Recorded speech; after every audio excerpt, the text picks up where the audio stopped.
the last Fango Convo of the year. They've been doing a lot of cool stuff over at fangoria.com if you want to check out more. And obviously, I'm sure you guys are following their socials as well.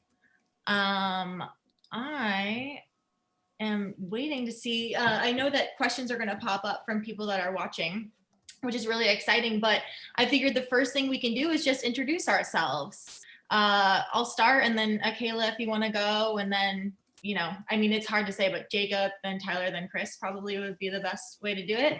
Okay. I'm Kaylee Marsh. I'm a lit manager at Burlstein Entertainment Partners, and I am also the founder of the annual Blood List. Take it away, Akela.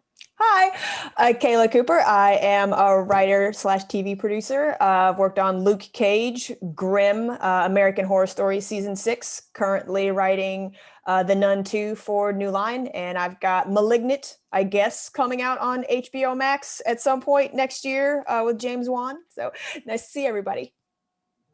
Nice. Hello, I'm Jacob Chase. I'm a writer-director. Most recently I made Come Play, which came out on Halloween mid-pandemic, which was interesting. But yeah, that's who I am, working on a bunch of new stuff. I love it. Hi, I'm Tyler MacIntyre. I'm a director and co-writer with Chris Hill of features such as Tragedy Girls and Patchwork, and yeah, a bunch of other projects that are in various stages. Hello, I'm Chris. I am Tyler's writing partner, as he suggested, and I'm currently in Canada and very enviable of the Los Angeles weather. You live in Canada? I split my time there. Tyler and I are actually roommates in Koreatown about half the year. Oh, that's super cool. Yeah. Well, as we're waiting for the questions to come through, I guess that we can just sort of start with, you know, you guys are all writers among doing other things as you guys are furthering on in your career. I know you guys are both doing, or most of you guys are doing film and TV. Do you guys want to talk a bit about, you know, what got you into writing and how long you've been doing it maybe? And you can, I mean, it's so hard on Zoom. I'm like, I don't know. Sure, I'll go. Okay, I'll go first. You're the first one on my screen, so I'm like. I've always loved reading and writing. It was a thing that I was into since I was a child. Started with short stories and just built from there, and then moved out to LA because I love film and television. I just started working my way up. So it was just, for me, it's just always been, it was that thing where it's like, I am good at this. And so this is the track that I am going to follow. I love it. How long have you been writing? My entire life or professionally? Oh, well, that answers the question. Was it always screenplays or was it? I started writing scripts like badly in high school, like on a typewriter. And so I would like do the margins by hand. Professionally since about 2009. Oh, that's awesome. That's super cool. I mean, honestly, maybe it's just too formal if we just go person by person. Like, let's just have this be a conversation. We can skip someone speaking. It's not that serious. But yeah, I mean, Tyler and Chris, I'm very curious, like, how long have you guys been working together and how is that relationship between you two? It's contentious. I mean, you can't live in the same country, so. Yeah, well, I mean, we're roommates or in different countries, and that it really evens it out. But yeah, no, I mean, I grew up kind of like, you know, Chris and I think actually kind of why we became friends is we were sort of the kids in our own respective hometowns that kind of made movies. And as a result, I started writing because we needed to have a plan before we went out and shot things, which was kind of a hassle for years, and I started to kind of enjoy it. Whereas when I met Chris, he was already more actually like he was writing other things as well. Yeah, just bleeding my heart onto the open page in short story class. Lots of short fiction. The first I think movie-like thing I tried to write when I was a kid was a unofficial sequel to Milo and Otis, which nobody wanted and nobody bought. So I mean, yeah. Go ahead. Conversation. Oh yeah, no, that's pretty much the whole story. But yeah, I would make like little movies in school. Instead, if you could get out of doing an essay, you make a short film, and so we'd always like be like, no, we can borrow the camera, we can make something. And I think that's where a lot of friendships developed from that. I swear I made every project into a short film in middle school and high school. somehow I got away with that. Oh, that's Um, awesome. Yeah, I started as an actor as a kid. I was a child actor from the age of 8 until I was about 14, which I loved. I started in musical theater and still have a huge affinity for musical theater. And somewhere in there, I learned kind of what everyone else does on set, and I became enamored with the storytelling part of it, not just the performing part of it. And I started writing scripts from that age and kind of never stopped, and have still been going. Yeah, you have, Jacob, you actually have a really interesting career start, at least in the studio system, because you were able to sell a short film that you wrote and directed into a feature film. Like, do you want to talk a little bit about that process? Yeah, sure. I mean, I had been, writing professionally for a good 7 years before that. So it was not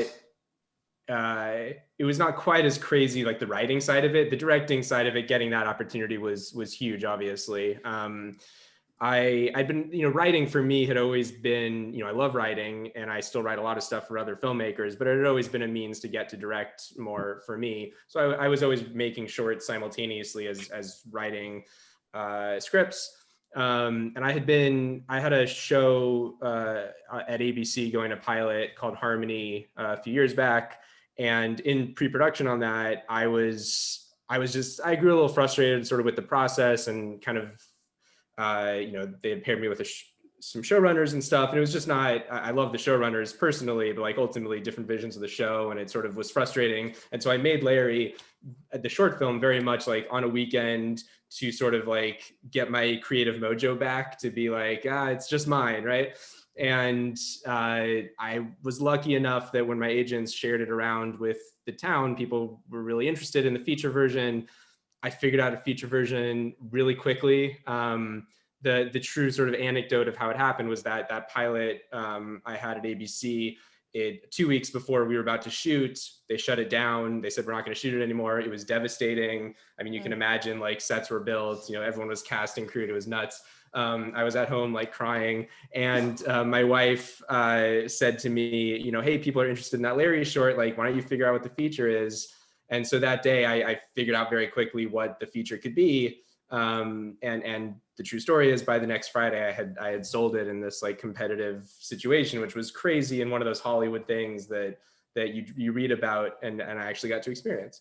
And yeah, it was a very, I after having such a string of sort of scripts almost get made and then not get made, having one that actually like got made in such a short amount of time I'm very grateful for, and I realized how lucky that situation is. Yeah, no, I remember when that sold, and it's always, it's lightning in a bottle every time that a short film sells to be adapted to a feature. I wish that it was more of a high success rate, but it's so awesome when it does happen and actually has a good success rate of being made into a feature. And so I think, David Sandberg did it really well recently, but obviously I think that you've had such an interesting foray into that space as well. I'm going to answer one of the questions from Facebook. Who are some of the writers that have inspired you? Feel free just to start whenever you want. I mean, for me, it's like an ongoing thing. Like, I think when I was younger, like I would just watch movies, and then if I really liked the movie, I would go and check. Like, if it seems like the writing's kind of the star of it, like something like Little Miss Sunshine, where you're like, this is so well like constructed, and then you read that script and it's like every bit as good as the movie, but maybe even a little bit better, and so like there were things like that. Like I remember like Little Miss Sunshine script was big for me when that came out, and then like Troy, I really loved. Like that script is much better than that film. And like or like the script for Mean Girls, like I it's just like so good, perfect. Like and so I feel like early on I was kind of just watching movies and then going back to the scripts, and then whereas now I think when I read scripts it's usually for work. So I don't know. But yeah, like those are kind of early things that I was like, man, I wish I could write like this. I love it. Yeah, I feel like stuff that just like our contemporaries too. Like there's growing up, it's like, you read like the scripts for P.T. Anderson movies and Jaws and like all these movies that are amazing. But like even now I read everything and I'm so inspired by just Mike Flanagan scripts, or like A Quiet Place spec was so innovative, or just, I don't know, I just read everything all of my friends write too. And I feel like you learn something from everybody, and you just always pick up little tidbits of like, oh, how they, wrote that dialogue. Or like I read the script that like was using dual dialogue in this totally new way to like create overlaps, but it was in a way that I'd never seen done before. I'm like, I'm totally going to steal that. So yeah, I'm constantly learning and being inspired. Yeah, I'll just like whatever it's like Hereditary. Like if it's like Tyler and Jacob are saying, it's like if it's a movie that inspires me, usually I love it if I'm sitting in a movie theater, and like as writers or whatever profession you are, like you're going through the movie and you're like, I could have written that better. They shouldn't have done that. They shouldn't have done that. And then like when I find movies where I'm not doing that, like I'm just so enamored by everything that's going on, it's like, there is no way that this would have come out of my head. Like that's when I like seek out the script and I want to find out, it's okay, how did you put this on paper so that I can, steal some of this for myself. It's like when you find formatting stuff or just like new ways of presenting characters or action scenes or scares. That's really exciting. Definitely. Yeah, writing those scares on the page is always hard. So it's like seeing how other people do it. Because it's like reading Ari Aster's movies, it's like he's the director and his like writing is wonderful, but like not quite creating the moment as much, because it's like he knew how he was going to shoot it, and it's amazing. Like I love reading like a lot of the horror specs that are out there, because it's like there's no promise that it'll ever be made into a film. And so like seeing how they create that white space or that suspense is fascinating. Yeah, definitely. I think I really dug Edgar Wright's first TV show called Space, that was just kind of an homage to like a ton of movies. So in that way, seeing it kind of earlier on, it inspired me to check out those movies and see what kind of game they were playing. And I think that's something that we try to do in our work is think about what's subversive and what can you use that has been done really well before, but surprise an audience by twisting it in that 20% way that makes it more original.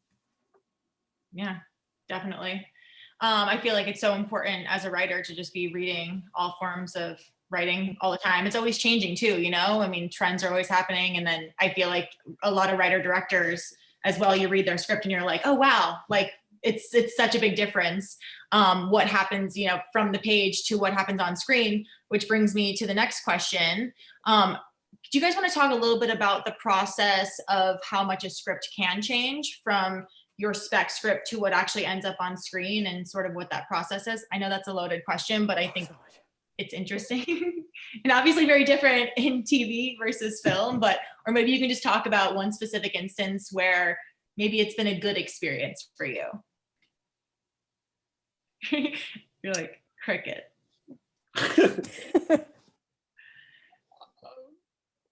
Well, a lot of it comes down to casting, and I think you can be pleasantly surprised by actors who you maybe didn't see in the role necessarily, but they bring something really special. And other times you're really horrified by what they bring to a role, and it becomes a different kind of problem. But I think that's big for going from the script to actually shooting it is what kind of cast you get, what kind of process they have, and personality that they bring to it. Mm-hmm. Yeah, I find myself like when I'm directing stuff, always trying to be a bit like mindful of. I mean, like I like the writers being involved in stuff. Like I mean, I've only I just had a thing where I directed an episode of the Blumhouse Into the Dark, and was working with two screenwriting pair, brothers, Aaron and Will Eisenberg, and they had done a really good job on the script itself, and so like they were still involved in like the process when we were kind of making it, and they came to set every day, and so I think it's I always find it really beneficial if you can keep people involved, but I also know that sometimes the system is kind of set up like to kind of be like no, thanks for the script, we're gonna go shoot the movie now, and but I've always felt that it's been an added value, but with that said, I also haven't had an experience where I wrote something that somebody else directed and been in that situation where you're kind of watching it slip through your fingers. Yeah, I'm not necessarily a director, and usually when you're being brought into, because I've written scripts based on like other people's ideas or IPs where I develop them, and at that point I don't want to say you're at the mercy of, but it's kind of like you are working with the producers and the studio that brought you in. And so I feel like for me, it's like, okay, you hired me to do this. I'm trying to fulfill the movie that you want, versus when I have a property, I will usually meet with producers and then try to find producers that I gel with and that I like, who I feel like will work with me to like fulfill the movie that I wrote. So yeah, it's the trick of like, is this something you're going to write and direct yourself, or is this something you're writing, or is this something you're being brought onto by a studio? And then if you are being brought on, how big is the IP? Because like the bigger the IP, I say like the less freedom they're going to give you to play with their toys. So it's just a range of, you know, like what situation you're in. Yeah, definitely. This is a fun one. What is a movie that you guys wish that you had written? Oh, The Guest. Ah. Adam Weingart and Simon Barrett's Oh my The Guest. gosh, Oh, really? it's so good. If you follow my Twitter, you know I'm obsessed with that movie. Chris, Yeah, I'm still yeah. stuck on you making Milo and Otis part 2. I know that a lot of, I mean, animals were injured in the film, which is why we can't make another film like that. But having watched that movie as a kid, I often think about that movie as like a masterpiece. And it's just all like voiceover. And Oh, it's animals talk. bizarre that we were all kind of subjected to it and loved it, and then years later found out how many cats were lost in the making of. But I don't know, like it I guess if you want to break it down, it is kind of weird that you really just had some British guy voicing many different animals, and it was basically a documentary, and that became a movie. So that's very inspirational, I think, for everyone to take away from today. That's funny. There's a ton of movies that I wish I would have written. I feel like every year there's a lot. La La Land. I love La La Land, and I feel like that's right in my sweet spot of like my mix of love of musicals and human drama. So I don't know. That's one, but I feel like every year there's like 15 movies I wish I would have written. Yeah, for sure. Have you ever thought about doing a horror musical? I have thought about it a lot. You know, the trick with horror musicals is like, how do you not go into camp territory? How does it not just become Little Shop or Be More Chill, or, you know, these shows that have horror elements, but like they're inherently humorous? You know, I'd love to figure out a way, like what's the Hereditary musical, you know, that's like actually truly terrifying, but also, you know, has like some cool rock opera element at the center of it. I don't know. I've been thinking about it a lot though, for sure. Gosh, Little Shop, always worth a rewatch, especially it's not a holiday movie, but somehow feels like a holiday movie to me. I mean, it's just so energetic. What has been your most difficult writing experience? I guess that can be either on a project that you're being paid to write, or just something that maybe you couldn't crack. Go ahead, Tyler. Yeah, I mean, well, I mean, we had an experience where we worked on a piece of IP that was pretty specific. Like, you know, like it was like a very specific world, and it, you know, like kind of like a, I mean, I probably shouldn't want to say what it is, but it like, but it was just a very like specific tone and a lot of like, you know, like faith behind it. So it ended up kind of, but like it was kind of a weird process, because like we were working with like the person who created the original piece of material, and they were very close to the material. So we ended up going through this process where we would like it was like kind of heartbreaking in a way, because I felt like we threw out more good ideas than you would ever in a normal situation, you know, like, and so it was like, you know, a long process, like, you know, like almost 2 years, and we ended up kind of like going through this the motions, and ended up with some really like what we thought were some of the best stuff we've ever written, and then we would like wholesale throw out like, you know, like large pieces of it, and then always have to come up with something, you know, like better. And so it was kind of an interesting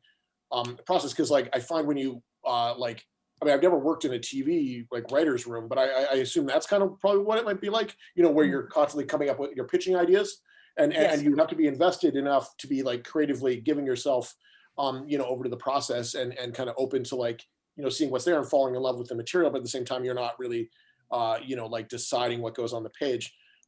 necessarily. So I always find that that's kind of like, because you need to have a bit of a freedom to try things out, like, and it's, yeah, but that's it. I mean, I'm sure that's what, a lot of group writing situations might be like. Well, off of that, yeah, I was thinking about it. It's like my worst would be a TV writing experience. It was early on, and so didn't have that much power in the writer's room. And I was assigned an episode in a world that I was vaguely familiar with, but it was like youth centric. And so I did a lot of research into this because I wanted to make it like unique and not the typical like space that how it was typically portrayed in television and entertainment. And a lot of research went into it. And like, I think I wrote a great draft. And then my bosses, who did not understand this world whatsoever, just basically came in and like gutted everything. And like, I don't want to be ageist, but they put like an older spin on everything. And they went to the cliched places that I had deliberately tried to avoid by researching and like contacting people in this community. And the episode was shot and made, and it was panned, and I was blamed for like all of the cliches and everything like that. And I was just like, I tried, but yeah, that was painful because I knew better and I tried to do better, and I was overruled. So yeah, mine was probably in TV also. I gave the headline of the experience. I mean, getting so close on a pilot that I created, and it was tough. Sort of, obviously, I don't have much experience in TV, and I've done more now. But at the time, they had paired me with some showrunners who just had a different vision for it. And for a while, it was working well. But then at some point, the show was virtually unrecognizable from what I had sold. And same thing where like I'd gone through the Sundance Lab with the script. It had been my baby for years. Like it was, something that had been in my life for so long. And then to just see it become something totally different was challenging. And then a couple of years ago, I sold a script that was about a group of explorers going to the afterlife. And it was a spec I had written, sold it. And the people I sold it to, I realized I made a mistake quickly when they started talking about like, what if they don't go to the afterlife? What? Yeah, it just became very much like, oh wait, why did you buy this? Exactly. Anyway, so there's been a few experiences, lots of good ones too. My first job was on a sketch comedy show in Canada for a 2-week contract because they try people out on a regular basis, and so I was pretty wired to prove myself. And so I got flown to Halifax where they shoot it. And, so it's kind of like an out of the way place if you're not from there. And the room was full of grizzled Toronto comedians who were all way funnier than I was. And like I kind of got in on the strength of my sketch writing. So they were like, okay, we're going to write jokes for like 3 days. And so you're just writing them, submitting them blind. They read them all out one at a time. Nobody laughs. And then they garbage them immediately. I wrote 200 jokes in 2 weeks, and 2 of them made it on the show. And if you didn't get something on the show, you got no credit. And so it was just like this horrible experience that I really learned that I was like, you know what, movies are probably where it's at. Wow. Wow, that's a crazy experience. Sorry that happened.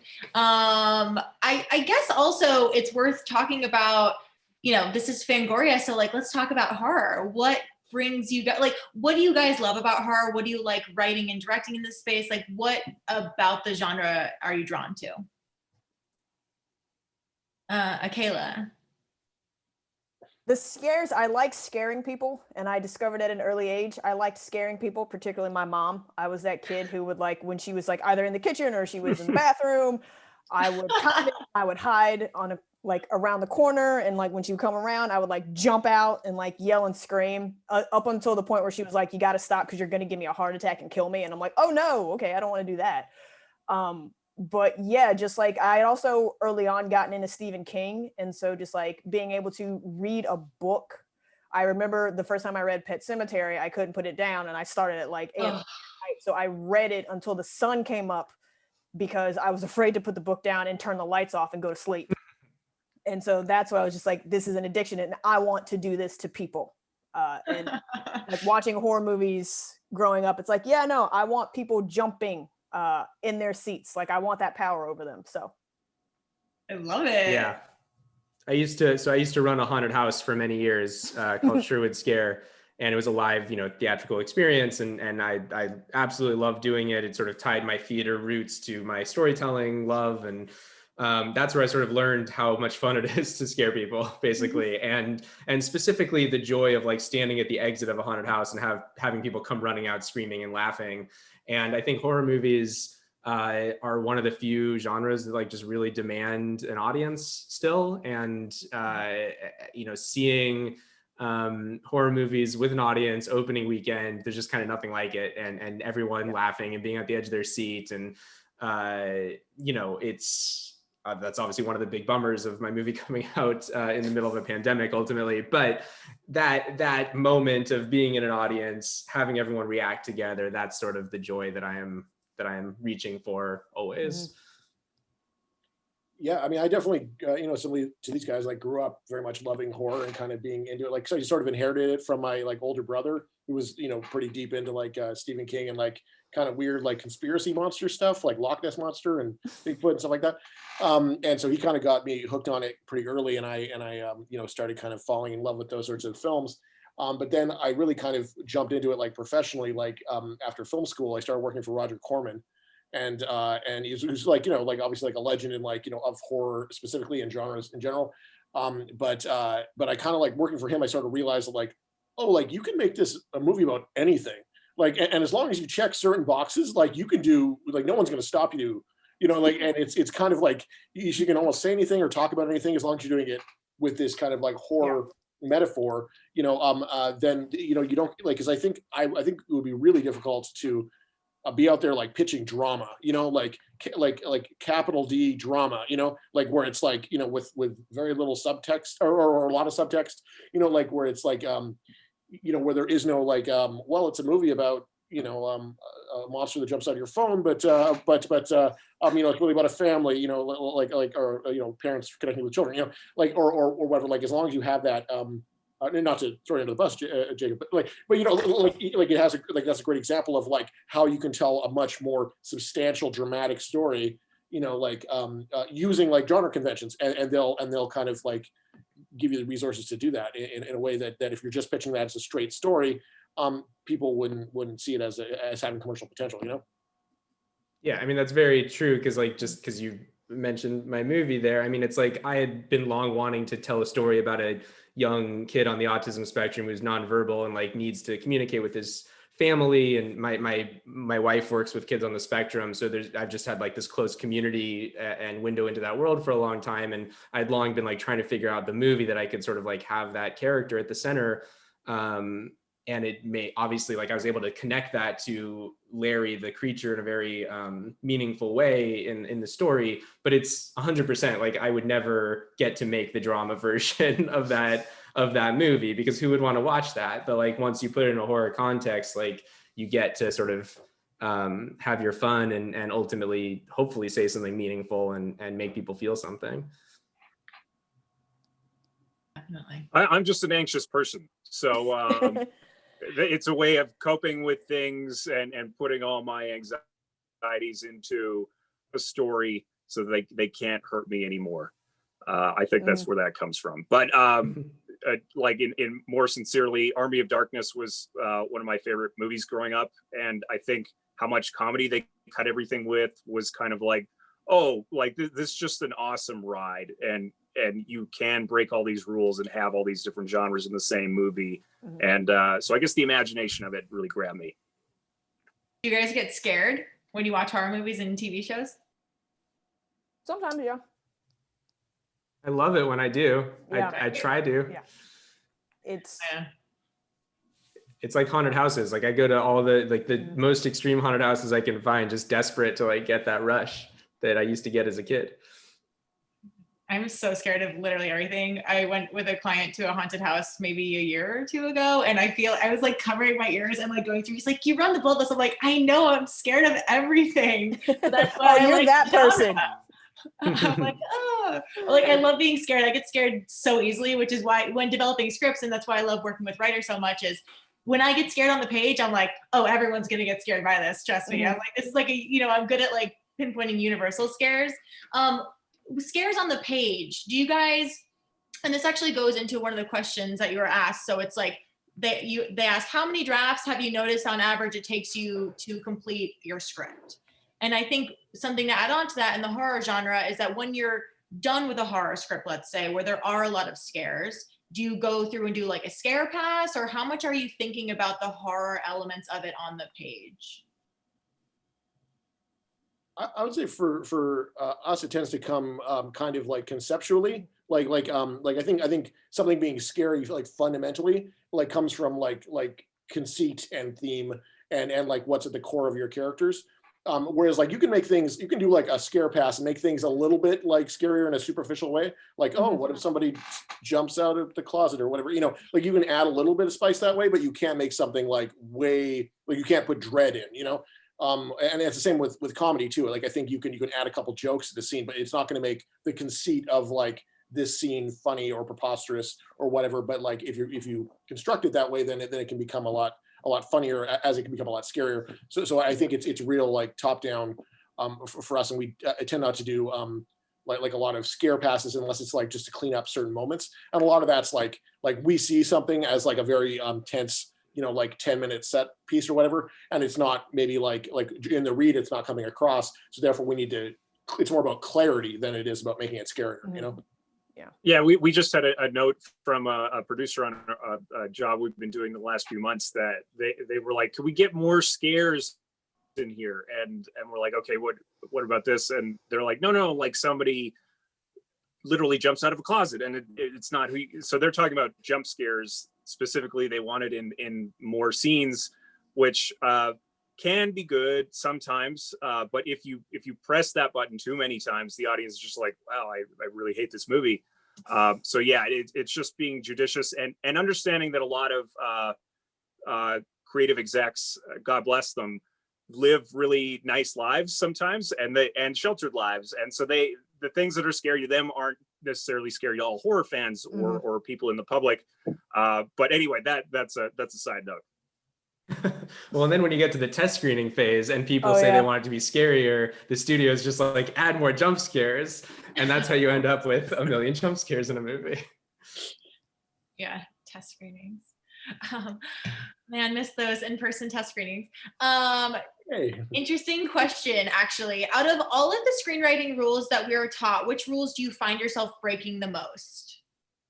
Likable characters. That's a real first 10 pages of Save the Cat sort of bullshit like that. I mean, the audience is very sophisticated nowadays. You can have all sorts of ways to identify with people that aren't traditional, like, oh, your protagonist isn't likable enough. I think that's a very lazy note that people give often. But there also can be like a note, like truth behind that note, which means that maybe they're not finding a way to connect with people. But then also some things are also constructed that way, where you're intending to make somebody despise a character for a specific reason, because you're going to set that up to pay it off later in a different way. So, but that's something that I think people are very preoccupied for a long time about, like creating likable protagonists specifically. And I think that's something that the audience grew out of, 25 years ago. I would say write what you know was a big one for a long time, and now it's write what you want to see on screen.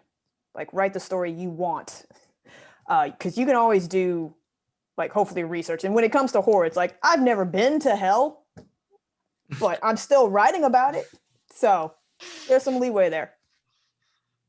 You're like, not yet, I haven't been there. Yeah, no. Yeah, I mean, I think you gotta, like, directing on the page is like, every script is all it is directing on the page. Like you're supposed to do that. That's the job. So I don't know that, like, I remember in film school definitely getting taught, like, don't ever direct on the page. And that's kind of all I write is just, everything we see, obviously. So that's directing. Don't use Riley's. You can use Riley's if you want. That's my main takeaway. Don't use what you like cut out. What do you say? Not using Riley's, like don't put any things in parentheses that the characters or do that, you know. So I guess the main point is just write it however you want, guys. Like, you're trying to get it across, especially if you're writing on spec. Like, it should definitely be the way that you want it to be. Yeah, and even like you know, like often I find people are trying to play it too safe, you know, like format wise. But then you see something like, you know, like Cobweb, you know, like you know, floating around like you know, which is I assume everyone here knows. Great script, yeah. That was a great Yeah. like, you know, spec, like horror spec that was very originally constructed, you know, like and very poetically phrased, and just did like had almost no formatting rules, you know, whatsoever. But you totally understood like how the movie was tonally, and it really benefited it. You know, like, and I mean, you know, like, I mean, that might come across as gimmicky to certain crowds, but I also think it's like a great way to write a screenplay, you know, and it certainly fit that one. Definitely. If you guys are writing something original and, you know, an original spec, what's your process like? Do you like to just come up with an idea? Do you run that by your reps? I mean, as a rep, I hope that you have that conversation, but like, do you outline? Do you do a treatment? Like, what's your personal process like? That's one of the questions from Facebook. I mean, for me, when I spec, I'm a big outliner, regardless of specking or, you know, working for a studio. I'm one of those people that needs to know where I'm going and likes to figure out the problems in sort of a outline treatment phase. I mean, I do it less legibly when it's just for me, but in terms of running things by my reps, sometimes I do. I have found, and I love my reps, but I have found often my excitement for it doesn't necessarily translate. And then when I write something that's great, they're like, oh, this is amazing. And they're able to do something with it. So I don't know. I guess sometimes I listen to them, but sometimes if they say like, I don't love that idea, that's happened a number of times where then I've gone off and spec'd it and I've been able to sell it. And it's because I've loved it so much, I couldn't give it up. So I guess it kind of doesn't matter what they say. If I love it, I will write it. Like, I opened that can up. Whoops. Whoopsie. Yeah, I mean, I think for Chris and I, like generally one of us will just come up with an idea, and then we'll yell down the hall and be like, hey, what do you think of this? You know, and then you know, like 85-90% of the ideas get killed like right there. And then well, we write everything down though. Like we both have like these hard drives full of shitty ideas, and you should write everything down that you think of, and because you never know if one of those things might become something else one day, and like eventually you'll, you know, have a couple of drinks in you and you will list them out with a trusted creative partner, and maybe you'll find something. But yeah, that's my takeaway from that is find people that you trust, their opinion, and if you can make them laugh out loud at it or be really excited in the room face to face, then I think it's a pretty good sign. Yeah, and I think like I mean, now that it's illegal to go to lunch, you know, like I used to go out to lunch with people and run ideas by them, and you know, you do that to 3 or 4 people, and you can kind of tell if something holds water or not. And I find that more valuable than talking to reps a lot of the time. You know, like usually there's something they usually have questions that you're not ready to answer, I find. But after a certain point, obviously, you know, they'll be able to, you know, help you get it out there and figure out the best way to do it if they're the right people. I guess I might be the outlier because I'm also like super introverted.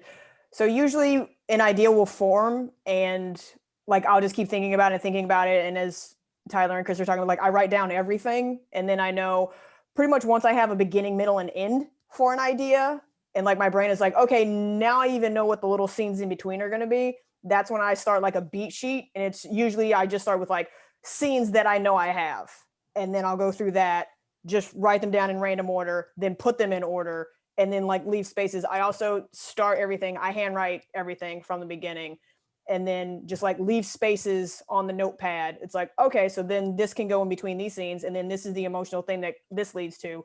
And then once I have it, I outline it, and then usually we'll rewrite it and outline it again because I like a little bit OCD, and then I just like write the script from there. But I don't involve pretty much anyone else or my reps.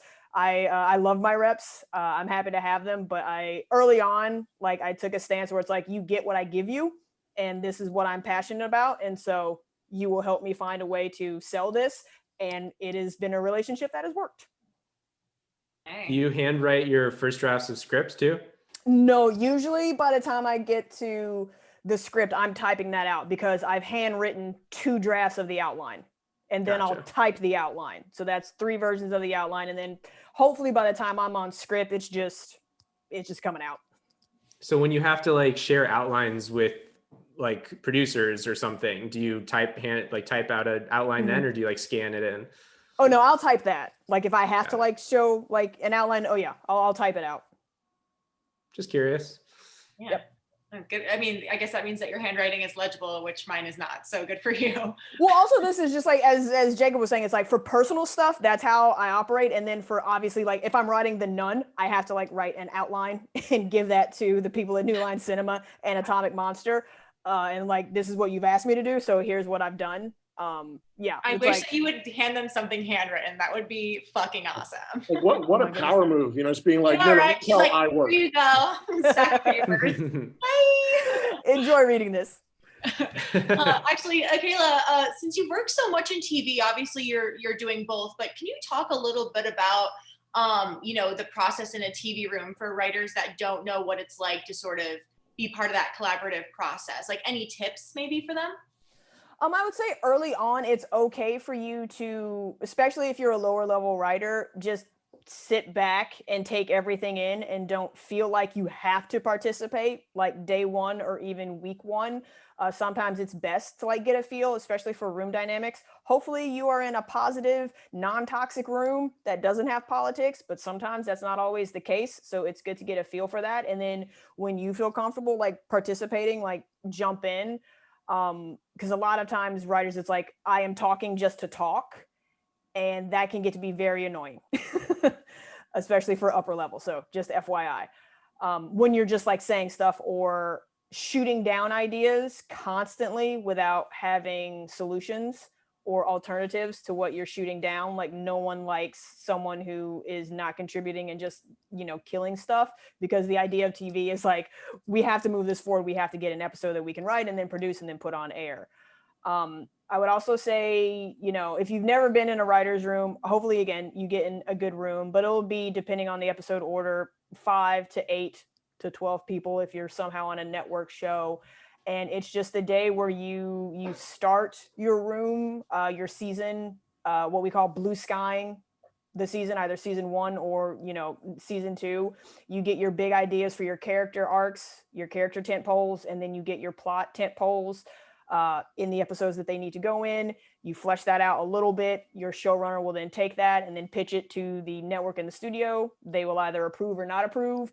If they approve, then you go into specific episodes. So it's like, all right, we're now in episode 2 of the first season, and you just start getting into specifics of the general things that you have already talked about in your blue sky.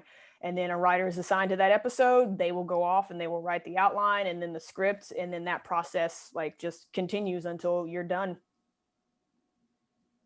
That was a really good explanation. Thank you for that. I feel like that's a general question I get asked a lot, of just like, how is it to be in a writer's room? I feel like each room is so different, but I think It that is. sort of having those basic tips are actually so helpful as you're entering, especially if you're Like new. when you get in a good room, and I have been in good rooms, and you gel with people and like you're sharing ideas, there's an electricity when it's like someone pitches something and it's like, oh yes, I can't wait to see that. I can't wait to do that. And so it's just like, it's a commonality. And it's also, it's like, because I have written TV and I have written features, I do enjoy being in a good writer's room with good people and bouncing ideas off of and like building worlds and sharing that experience. And then I also like the ego boost of like writing a feature, and it's like, I came up with this cool shit and I'm gonna get credit for it. Awesome. I love it. Has anyone else been in a writer's room? Jacob, you said you worked in TV a little bit. Yeah, but it's just, I've written several pilots now, and then the one show we had like a tiny mini room, but it wasn't, the experience of breaking a whole season. So very limited on my end. Cool. Yeah, and briefly in two situations in Canada. One was the 2-week sketch show I referenced earlier. The other was like an apprenticeship program where you are learning how to be a TV writer. And I did all the things that Akela just mentioned to not do.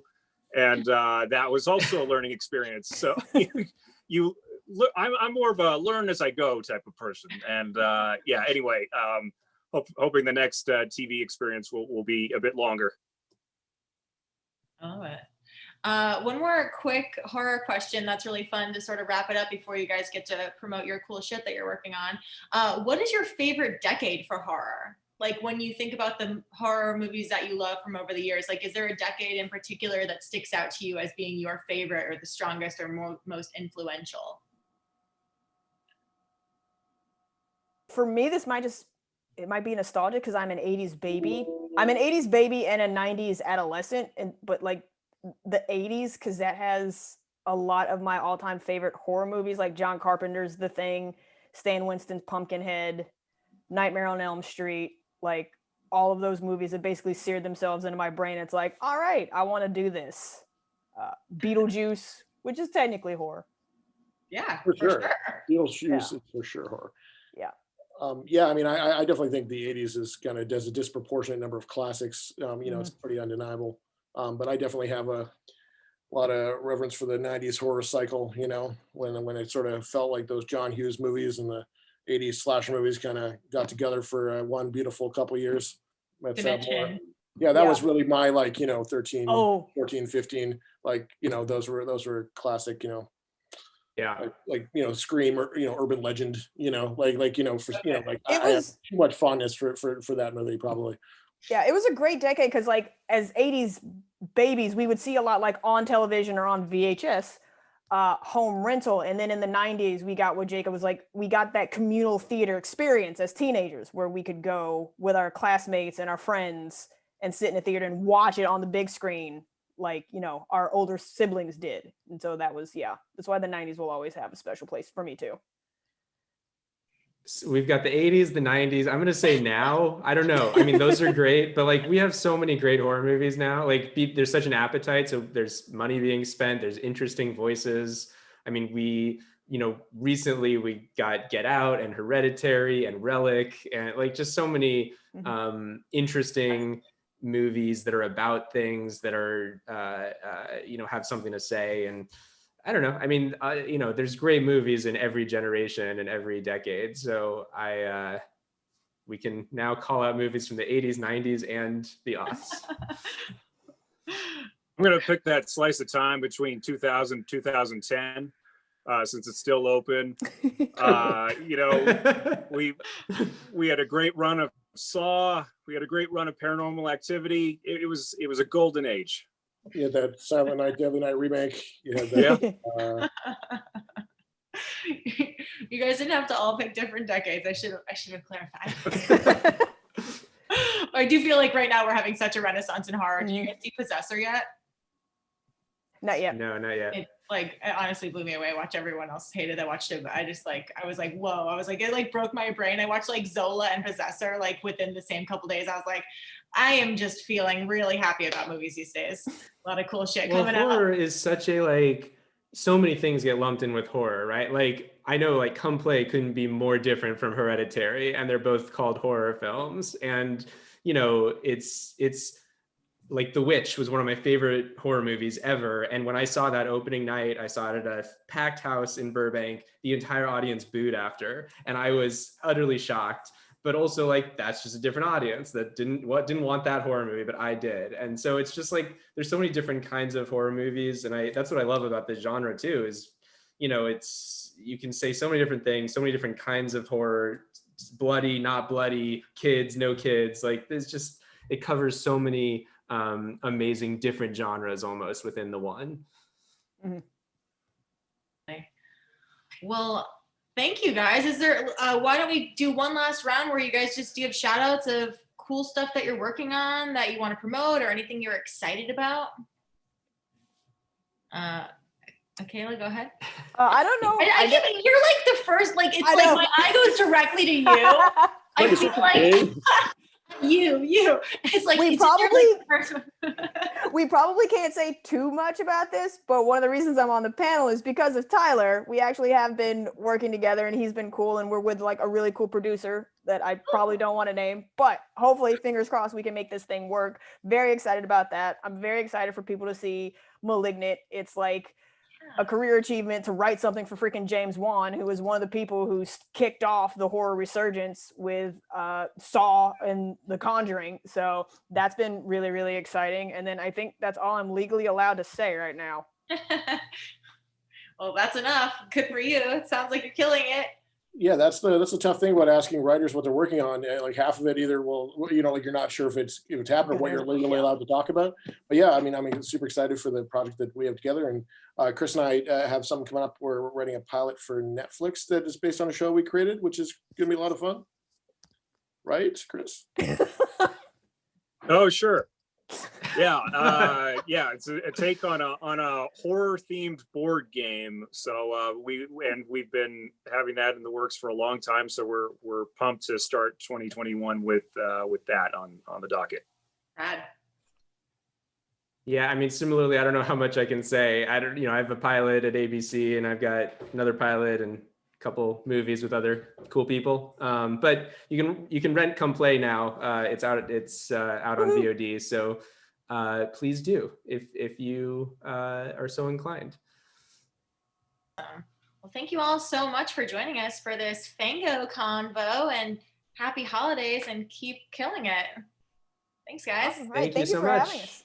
Good Thanks, luck, everybody. to all the writers out there. You guys too. Bye. Happy holidays. Happy holidays. Bye. Bye. Bye.